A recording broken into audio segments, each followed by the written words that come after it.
حدیث پاک ہے، نبی اکرم صلی اللہ علیہ وسلم ارشاد فرماتے ہیں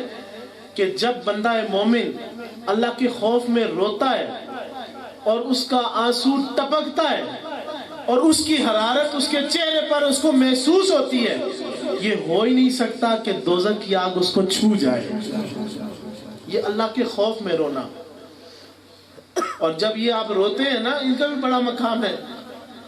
کہ روایات میں موجود ہے کہ پیارے آقا صلی اللہ علیہ وسلم کے ایک امتی قیامت کے روز پیش ہوگا اللہ کے حضور، حساب کتاب ہوگا تو گناہوں کا پلڑا بھاری ہو جائے گا، جہنم کا حکم ہو جائے گا۔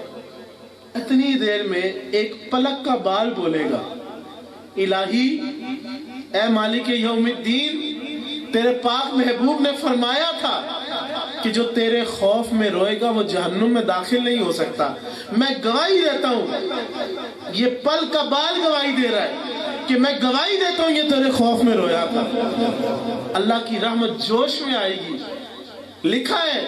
کہ اللہ تعالیٰ اس کو معاف کریں گے اور جنت کا پروانہ جاری فرمائیں گے، اور جبریل امین محشر میں، حال محشر میں، میدان محشر میں یہ اعلان کریں گے کہ فلاں بن فلاں کو اللہ تعالیٰ نے ایک پلک بال کے رونے پر بخش دیا ہے۔ اور ایک حدیث شریف اور ہے کہ نبی پاک صلی اللہ علیہ وسلم کی پیاری امت کی طرف دوزخ کی آگ بڑھے گی،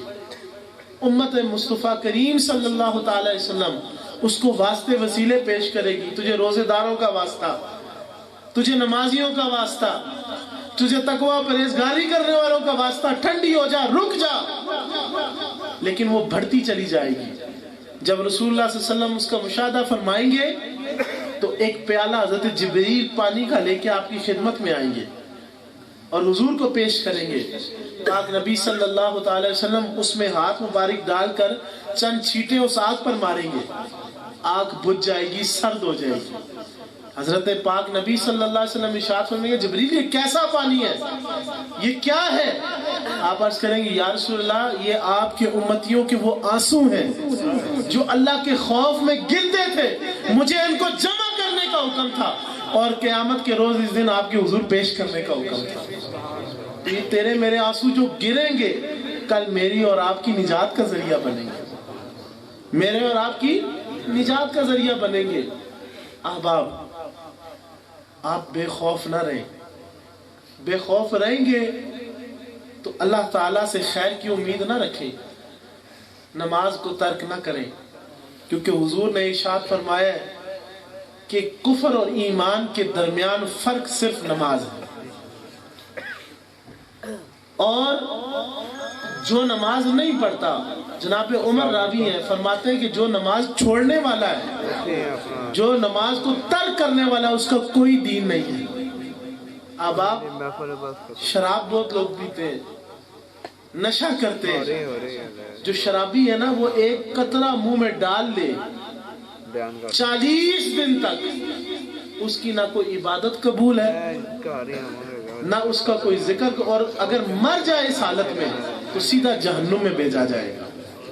اور شرابی، عادی شرابی جو ہے اس کے بارے میں حدیث ہے کہ پاک نبی صلی اللہ علیہ وسلم ارشاد فرماتے ہیں وہ کبھی جنت میں داخل نہیں ہوگا، کبھی اس کو جنت میں داخل نہیں کیا جائے گا۔ یہی معاملات سود کے ہیں، جوئے کے ہیں، یہی معاملات والدین سے بدتمیزی کے ہیں، ان کا دل دکھانے کے ہیں کہ نبی پاک صلی اللہ علیہ وسلم منبر مبارک پر چڑھے تو 3 عرضیں جبریل نے کی کہ یا رسول اللہ صلی اللہ علیہ وسلم، جس کو ایک تو وہ رمضان شریف کی بھی ہے کہ جس کو رمضان ملا اور اس نے اپنی بخشش کا سامان نہ کیا، تباہ و برباد ہو جائے وہ شخص، اور ان میں بالخصوص یہ لفظ کہ جس کو ماں باپ ملے اور اس نے جنت حاصل نہ کی تو کیا ہے، تباہ و برباد ہو جائے وہ شخص۔ اور میں گزارش کرنا چاہتا ہوں، یہ اللہ نے بھیج کر دعا کروائی اور اس پر آمین رحمت للعالمین نے کہا۔ کون؟ جن کی شفاعت پہ میں اور تو ناز کرتے ہیں۔ اور بعض آج یہ غلط سوچ دماغوں پہ جو رائج کی جا رہی ہے کہ زندگی بے خوف ہو کر گزار، بے فکر ہو کر گزار، کل شفاعت ملے گی تو بخشا جائے گا۔ تو صحابہ ویسے ہی روتے رہے، ویسے ہی جہاد کرتے رہے، ویسے ہی نمازیں پڑھتے رہے۔ رسول اللہ صلی اللہ تعالیٰ علیہ وسلم محبوب ہو کر، باعث تخریق کائنات ہو کر، معصوم ہو کر، رب کے لاڈلے ہو کر ساری ساری رات قیام کریں، رکوع کریں، سجود کریں،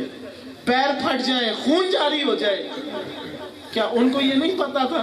جنہوں نے شفاعت کرنی ہے وہی عمل کرتے ہیں، اور تو کیسے بے خوف ہو جائے گا؟ رسول پاک صلی اللہ علیہ وسلم کی حدیث غور سے سنیں کہ جبریل دعا کر رہا ہے اللہ کے حکم پر کہ تباہ و برباد ہو جائے وہ شخص جس کو ماں باپ ملے اور وہ جنت حاصل نہ کرے، اور آمین کہہ رہے رحمت للعالمین۔ اس کائنات کی جان ہمارے آقا و مولا جن کا کلمہ پڑھا ہے، وہ نبی کہہ رہے ہیں بے شک وہ تباہ و برباد ہو جائے، آمین۔ کہ جس کو ماں باپ ملے اور ان کو راضی نہ کرے، تو ماں باپ سے بدتمیزی نہ کرو، خوف کرو اللہ کا، ڈرو اس وقت سے۔ حضور